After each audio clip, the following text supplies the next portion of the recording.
राहुल गांधी को बीजेपी ने सिर्फ वोट चोरी के मुद्दे पर ही नहीं घेरा, बल्कि बिहार में प्रचार के दौरान राहुल गांधी ने सेना पर एक ऐसा बयान दिया था जिस पर वो फिर से घिर गए हैं। क्या है पूरी खबर, इस रिपोर्ट में देखिए। हमारे सेना के जवानों का एक ही धर्म होता है, वह धर्म है सैन्य धर्म है। इसके अतिरिक्त और कोई दूसरा धर्म नहीं होता। इनका अपमान करने की सौगंध राहुल गांधी ने क्यों खाई है? विपक्ष ऐसा काम क्यों करता है? ये आदमी बेसिकली इतना डिवाइसिव हो चुका है, इतना नेगेटिव हो चुका है, ये आदमी देश की सुरक्षा के लिए खतरा है। कम से कम भारतीय सेना को तो बख्श देना चाहिए था। देखिए, राहुल गांधी अर्बन नक्सल की तरह बयानबाजी कर रहे हैं। राहुल गांधी पर चौतरफा हो रहे इस हमले के पीछे का कारण खुद उन्हीं की बयानबाजी है।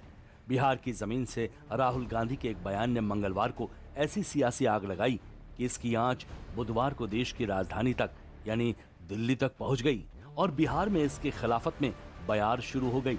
अब आगे बढ़ने से पहले आप खुद राहुल गांधी का बयान सुन लीजिए। 90% लोग समाज के अति पिछड़ा दलित आदिवासी से आते हैं, मगर अगर आप देश को देखें, और मैं 2-3 उदाहरण देता हूं। अगर आप हिंदुस्तान के सबसे बड़ी कंपनियों को देखें, कॉर्पोरेट इंडिया को देखें, अदानी अंबानी जैसी कंपनियां जो हैं, 500 सबसे बड़ी कंपनी की आप लिस्ट निकालिए और इसमें पिछड़ा, अति पिछड़ा, दलित, महादलित, अल्पसंख्यक, आदिवासी को ढूंढ के निकाल दीजिए, आपको कोई नहीं मिलेगा। सारे के सारे 10% आबादी में से आते हैं। ब्यूरोक्रेसी में उनको जगह मिलती है। आप जुडिशरी देखिए, वहां भी उनको सब मिलता है। सेना में उनका कंट्रोल है। दरअसल मंगलवार को बिहार चुनाव के पहले चरण के प्रचार का आखिरी दिन था और इसी दौरान राहुल गांधी ने औरंगाबाद जिले की कुटुंबा विधानसभा सीट पर एक चुनावी रैली के दौरान ये बयान दे दिया। लेकिन अब यही बयान उनके लिए मुसीबत का सबब बन चुका है, क्योंकि बीजेपी को घेरने के चक्कर में राहुल गांधी ने एक बार फिर से सेना को सियासत में खींचने की कोशिश कर डाली है और अब इस पर खुद रक्षा मंत्री राजनाथ सिंह ने पलटवार कर दिया है। ठीक है, अगड़ा करिए, पिछड़ा करिए, आरक्षण होना चाहिए। आरक्षण के पक्षधर हम भी हैं, हमारी पार्टी भी है, आरक्षण दिया भी है।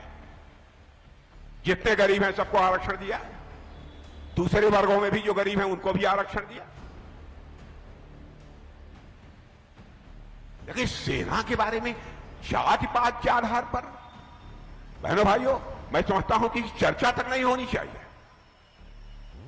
हमारे सेना के जवानों का एक ही धर्म होता है, वह धर्म है सैन्य धर्म है। इसके अतिरिक्त और कोई दूसरा धर्म नहीं होता। यह देश के हित में किसी भी सूरत में नहीं है। और मैं कांग्रेस के दोस्तों से कहना चाहता हूं, कम से कम हमारी सेना को राजनीति में मत घसीटिए। जब जब इस देश पर संकट आया है तो हमारे सेना के जवानों ने अपने शौर्य और पराक्रम का परिचय देकर भारत का मस्तक ऊंचा किया है। जाति, पंथ और मजहब की यह राजनीति ने देश का बहुत नुकसान किया है, बहुत नुकसान किया। और हम लोगों की सोच तो यह है कि समाज के सभी वर्गों का उत्थान होना चाहिए। हमने 2 राष्ट्रपति बनाए, एक दलित समुदाय से एक राष्ट्रपति हम लोगों ने बनाया और दूसरा यदि बनाया तो भारत के इतिहास में पहली बार बना है तो आदिवासी समुदाय से हम लोगों ने राष्ट्रपति बनाने का काम किया। हम समाज के सभी वर्गों को साथ लेकर चलना चाहते हैं।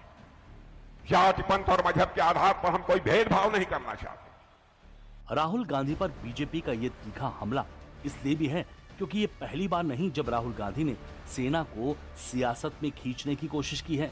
इससे पहले भी कई बार राहुल गांधी ने ऐसे विवादित बयान दिए हैं जिन्हें बीजेपी ने सेना का अपमान वाला माना है। हालांकि कांग्रेस राहुल गांधी के बचाव में उतर आई है, जबकि बीजेपी भी इस पर फ्रंट फुट से बैटिंग कर रही है। राहुल जी ने सही तो कहा। राहुल जी ने तो आंकड़े बताए हैं कि जो देश के अंदर आंकड़े, देश के जो संसाधन हैं, उन तमाम संसाधनों के ऊपर किसका कब्जा है? उन तमाम संसाधनों पर केवल 10% लोगों का ही कब्जा है। 10% लोग, चाहे वो कोई भी हो, 10% लोग राज करें, 90% गुलामी करें। इस दिशा की तरफ पूरी तरह से तेजी के साथ कदम बढ़ाती हुई ये भाजपा सरकार है। भाजपा सरकार की सारी नीतियां जो संविधान को खत्म करने की हैं, वो सिर्फ इसीलिए हैं कि बाबा साहेब के सपनों को चकनाचूर किया जा सके। जो काम विदेशी ताकतें देश को तोड़ने का नहीं कर सकती, वो कुछ राजनीतिक दल, विशेष तौर पर राहुल गांधी जी करते हैं।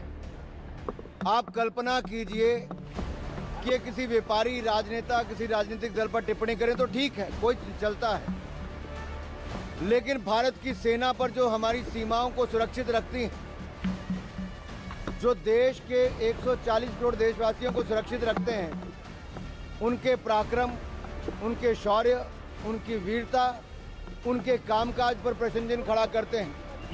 कभी एयर स्ट्राइक पे प्रश्न चिन्ह, कभी सर्जिकल स्ट्राइक पे, कभी ऑपरेशन सिंदूर पे पाकिस्तान की भाषा बोलने का काम राजद कांग्रेस के नेता करते हैं। दरअसल सेना पर राहुल गांधी ने बयान औरंगाबाद की जिस कुटुंबा सीट पर चुनाव प्रचार के दौरान दिया, वहां दूसरे चरण में 11 नवंबर को वोटिंग होनी है और ये सीट आरक्षित है। लिहाजा राहुल गांधी ने सियासी लाभ के इरादे से यहां आरक्षण का मुद्दा छेड़ दिया है ताकि कुटुंबा सीट पर बाहुल्य आबादी प्रभावित हो सके। लेकिन बोलते बोलते राहुल गांधी बीच में सेना को खींच लाए और अब इसी कारण से कांग्रेस सवालों के घेरे में घिर गई है। लिहाजा माना जा रहा है कि कांग्रेस को इससे नुकसान भी हो सकता है। दरअसल कुटुंबा विधानसभा सीट एससी के लिए आरक्षित है। 2011 की जनगणना के मुताबिक इस क्षेत्र की आबादी लगभग 3,81,912 थी। उस समय एससी आबादी लगभग 29.2% थी। बाकी 70% की आबादी अन्य जाति वर्गों जैसे ओबीसी, ईबीसी और जनरल थी। इस बार इस सीट से खुद बिहार कांग्रेस के अध्यक्ष राजेश राम मैदान में हैं। दूसरी तरफ कांग्रेस के सामने HAMS से लालन राम मैदान में हैं।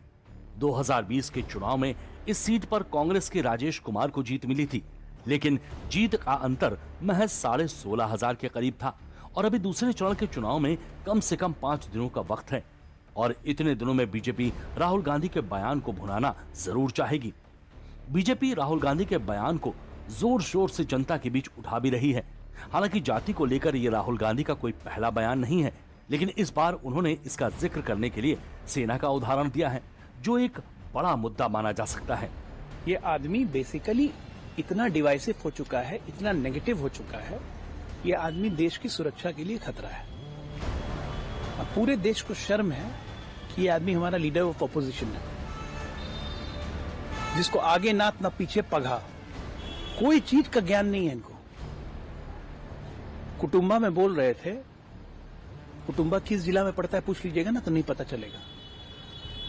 ईयर ड्रॉप करके बैक ड्रॉप की टीम, कम्युनिस्टों की टीम इनको कुछ लिखे देती है कि आज ये बोल देना है राहुल बाबा। कभी जियो फोन से डायल करोगे तो अडानी के पास चला जाएगा। कभी पांडव के जमाने में जीएसटी नहीं लगता था। कभी ये राहुल गांधी है ही नहीं, राहुल गांधी जो आप देख रहे हो तो मर गया। अरे भाई लेवल क्या है तुम्हारा? हमारे लेवल के नहीं हो, आम आदमी के लेवल का नहीं है ये आदमी डिफरेंट लेवल से है। देखिए, राहुल गांधी अर्बन नक्सल की तरह बयानबाजी कर रहे हैं। ये क्या भाषा है? ये कहना कि सेना पे कंट्रोल कर रहे हैं एक आबादी के बारे में। सेना के लोग जात धर्म से ऊपर उठकर काम करते हैं। तो कोई भी कहीं पर आखिरी उम्मीद होती है तो लोग सेना का नाम लेते हैं। राहुल गांधी बयान देते वक्त ये भी ध्यान नहीं रखते कि वो किस संस्था के लिए बोल रहे हैं। राहुल गांधी को अपने बयान के लिए माफी मांगनी चाहिए। कुल मिलाकर कांग्रेस जहां राहुल गांधी के बयान को सच्चाई बता रही है, वहीं दूसरी ओर बीजेपी इसे बिहार चुनाव में एक नया मुद्दा बना सकती है और ये बयानबाजी इसी ओर इशारा कर रही है। हालांकि इसका असर क्या होगा ये पता 14 नवंबर को तब चलेगा जब बिहार चुनाव के नतीजे सामने आएंगे।